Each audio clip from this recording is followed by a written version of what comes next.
Welcome to infinity law house YouTube channel. আমাদের আজকের reading content গণপ্রজাতন্ত্রী বাংলাদেশ সংবিধান। ইনফিনিটি ল হাউস ইউটিউব চ্যানেলের রিডিং কন্টেন্টগুলা ভালো লাগলে অবশ্যই চ্যানেলটি সাবস্ক্রাইব করে দিবেন এবং ভিডিওর লিঙ্কগুলা অন্যদের মাঝে শেয়ার করে দিবেন। তো চলুন শুরু করা যাক ইনফিনিটি ল হাউসের রিডিং কন্টেন্ট গণপ্রজাতন্ত্রী বাংলাদেশ সংবিধান। পঞ্চম পরিচ্ছেদ অ্যাটর্নি জেনারেল। অ্যাটর্নি জেনারেল অনুচ্ছেদ 64। 1. সুপ্রিম কোর্টের বিচারক হইবার যোগ্য কোন ব্যক্তিকে রাষ্ট্রপতি বাংলাদেশের অ্যাটর্নি জেনারেল পদে নিয়োগ দান করিবেন। 2. অ্যাটর্নি জেনারেল রাষ্ট্রপতি কর্তৃক প্রদত্ত সকল দায়িত্ব পালন করিবেন। 3. অ্যাটর্নি জেনারেলের দায়িত্ব পালনের জন্য বাংলাদেশের সকল আদালতে তাহার বক্তব্য পেশ করিবার অধিকার থাকিবে। 4. রাষ্ট্রপতি সন্তোষ অনুযায়ী সময়সীমা পর্যন্ত অ্যাটর্নি জেনারেল স্বীয় পদে বহাল থাকিবেন এবং রাষ্ট্রপতি কর্তৃক নির্ধারিত পারিশ্রমিক লাভ করিবেন। পঞ্চম ভাগ আইনসভা। প্রথম পরিচ্ছেদ সংসদ। অনুচ্ছেদ 65। সংসদ প্রতিষ্ঠা। 1.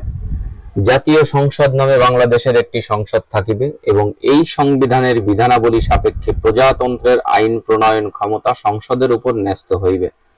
তবে শর্ত থাকে যে সংসদের আইন দ্বারা যে কোনো ব্যক্তি বা কর্তৃপক্ষকে আদেশ, বিধি, প্রবিধি, উপ আইন ও আইনগত কার্যকরতা সম্পন্ন অন্যান্য চুক্তিপত্র প্রণয়নের ক্ষমতার্পণ হইতে এই দফা কোনো কিছুই সংসদকে নিবৃত্ত করিবে না।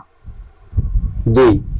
একক আঞ্চলিক নির্বাচনী এলাকা সমূহ হইতে প্রত্যক্ষ নির্বাচনের মাধ্যমে আইনানুযায়ী নির্বাচিত 300 সদস্য লইয়া এবং এই অনুচ্ছেদের 3 দফা কার্যকরতা কালে উক্ত দফায় বর্ণিত সদস্যদিগকে লইয়া সংসদ গঠিত হইবে।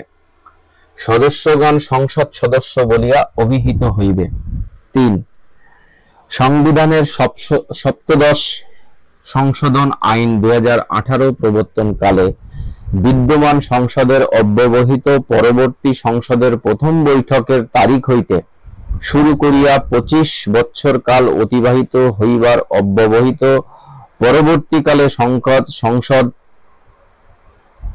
ভাঙিয়া না যাওয়া পর্যন্ত 50টি আসন কেবল মহিলা সদস্যদের জন্য সংরক্ষিত থাকিবে এবং তাহারা আইনানুযায়ী সর্বোক্ত সদস্যদের দ্বারা সংসদে আনুপাতিক প্রতিনিধিত্ব পদ্ধতির ভিত্তিতে একক হস্তান্তরযোগ্য ভোটের মাধ্যমে নির্বাচিত হইবেন।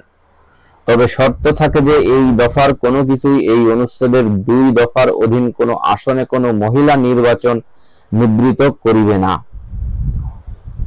3 ক সংবিধান পঞ্চদশ সংশোধন আইন 2011 প্রবর্তনকালে বিদ্যমান সংসদে অবশিষ্ট মেয়াদে এই অনুচ্ছেদের 2 দফায় বর্ণিত প্রত্যক্ষ নির্বাচনের মাধ্যমে নির্বাচিত 300 সদস্য এবং 3 দফায় বর্ণিত 50 মহিলা সদস্য লইয়া সংসদ গঠিত হইবে। 4. রাজধানীতে সংসদের আসন থাকিবে। অনুচ্ছেদ 66। সংসদে নির্বাচিত হইবার যোগ্যতা ও অযোগ্যতা। 1. কোন ব্যক্তি বাংলাদেশের নাগরিক হইলে এবং তাহার বয়স 25 বৎসর পূর্ণ হইলে এই অনুচ্ছেদের 2 দফায় বর্ণিত বিধান সাপেক্ষে তিনি সংসদের সদস্য নির্বাচিত হইবার এবং সংসদ সদস্য থাকিবার যোগ্য হইবেন। 2. কোন ব্যক্তি সংসদের সদস্য নির্বাচিত হইবার এবং সংসদ সদস্য থাকিবার যোগ্য হইবেন না যদি ক কোন উপযুক্ত আদালত তাহাকে অপ্রকৃতিস্থ বলিয়া ঘোষণা করেন, অর্থাৎ পাগল বলিয়া ঘোষণা করেন। খ তিনি দেউলিয়া ঘোষিত হইবার পর দায় হইতে অব্যাহতি লাভ না করিয়া থাকেন।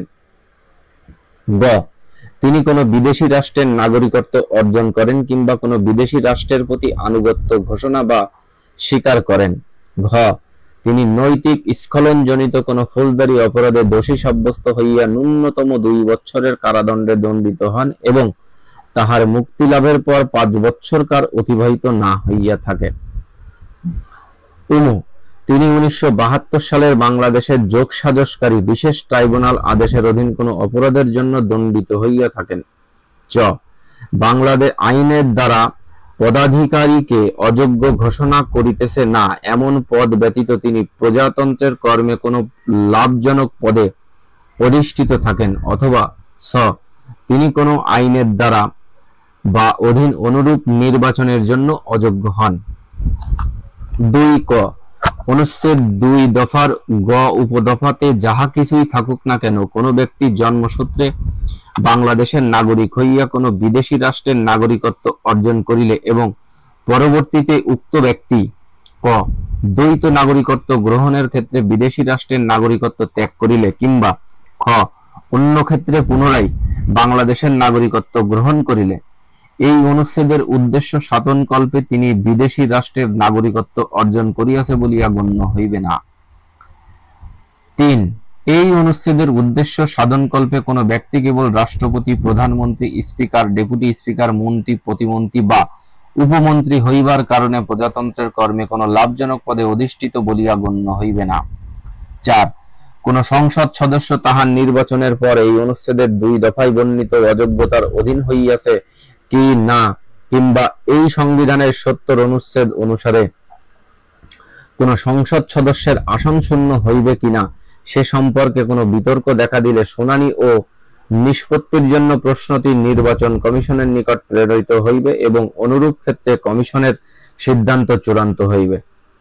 5 এই অনুচ্ছেদের 4 দফার বিধানাবলী যাহাতে পূর্ণ কার্যকরতা লাভ করিতে পারে সেই উদ্দেশ্যে নির্বাচন কমিশনকে ক্ষমতা দানের জন্য সংসদ যেরূপ প্রয়োজন বোধ করিবেন আইনের দ্বারা সেই রূপ বিধান করিতে পারিবেন। অনুচ্ছেদ 67 সদস্যদের আসন শূন্য হওয়া।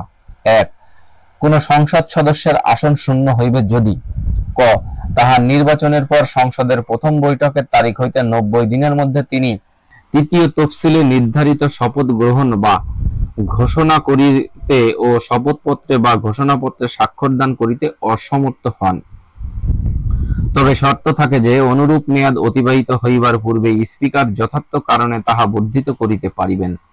খ সংসদে অনুমতি না লইয়া তিনি একাধিক ক্রমে 90 বৈঠক দিবস অনুপস্থিত থাকেন। গ সংসদ ভাঙিয়া যায়।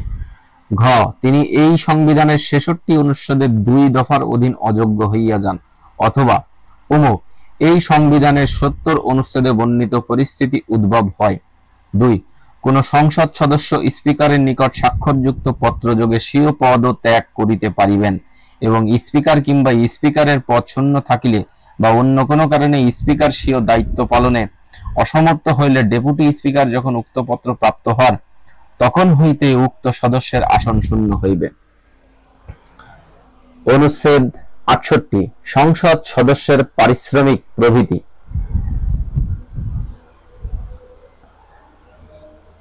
সংসদে আইন দ্বারা কিংবা অনুরূপভাবে নির্ধারিত না হওয়া পর্যন্ত রাষ্ট্রপতি কর্তৃক আদেশের দ্বারা যেরূপ নির্ধারিত হইবে সংসদ সদস্যগণ সেইরূপ পারিশ্রমিক ভাতা বা বিশেষ অধিকার লাভ করিবেন। পারিশ্রমিক শব্দটি বেতন শব্দটির পরিবর্তে সংবিধানের 8ম সংশোধন 1988 সালে 30 নং আইনের 4 ধারা বলে প্রতিস্থাপিত হয়েছে। অনুচ্ছেদ 69 শপথ গ্রহণের পূর্বে আসন গ্রহণ বা ভোট দান করিতে সদস্যদের অর্থদণ্ড। কোন ব্যক্তি এই সংবিধান